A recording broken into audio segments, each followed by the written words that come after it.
And this week, we had Republican operative Liz Mayer discuss the prospects for the Senate races next year. Pretty much everybody knows that the House majority for Republicans is so small, and midterm elections tend to go against the party that holds the White House, that the Republican House majority could be in danger. But the Senate majority Republicans currently hold is larger. It's 53-47, and it would take pretty significant Democratic gains to flip control. But now there are a handful of Republican-held seats that make that at least mathematically possible.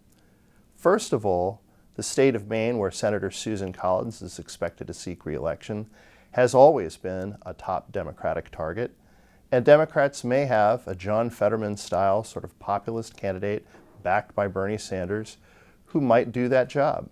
We have watched this state become essentially unlivable for working class people, and it makes me deeply angry. My name is Graham Plattner, and I'm running for U.S. Senate in Maine to defeat Susan Collins. Also in North Carolina, Senator Thom Tillis, after clashes with President Trump, is not seeking re-election. In his place is likely to be former Republican National Committee Chairman Michael Whatley, who is more closely tied to President Trump.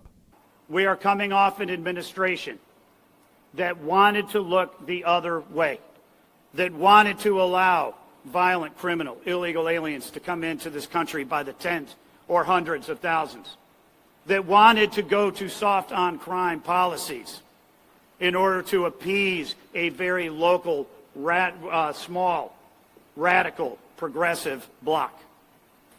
And we're dealing with that here in North Carolina. And then it's also the case that Iowa Senator Joni Ernst will not be seeking re-election, which opens up that Senate seat in a deep red state as well, with Representative Ashley Hinson favored to be the nominee.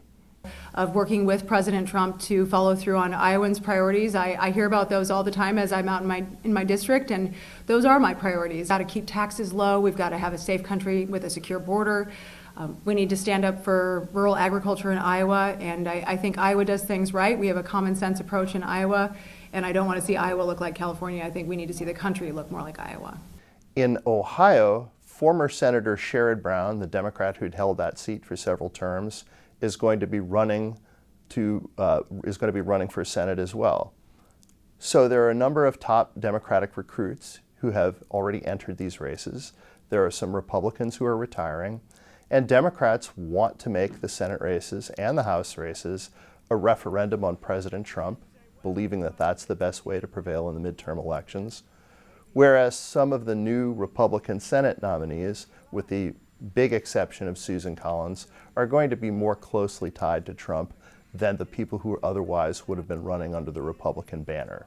So some think that this will play into the Democrats' hands, though obviously a lot is counting on fundraising, what the state of the economy is by that time, what President Trump's job approval ratings are as we get closer to the midterms, and it's a very long way away.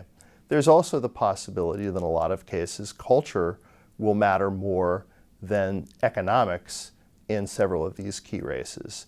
You're looking at states that have trended more Republican in recent years, like Ohio, that were once battleground states. But Democrats are also hopeful that some of the Republican Senate primaries will divide state electorates. One area in a very red state that they're looking at is Texas, where Senator John Cornyn is being challenged by Bill Paxton for the Republican nomination, and some think that Paxton would not be able to run up quite the same margins that Cornyn would. But Cornyn is also not quite as popular with many conservative activists and viewed as one of the last Republican establishment candidates.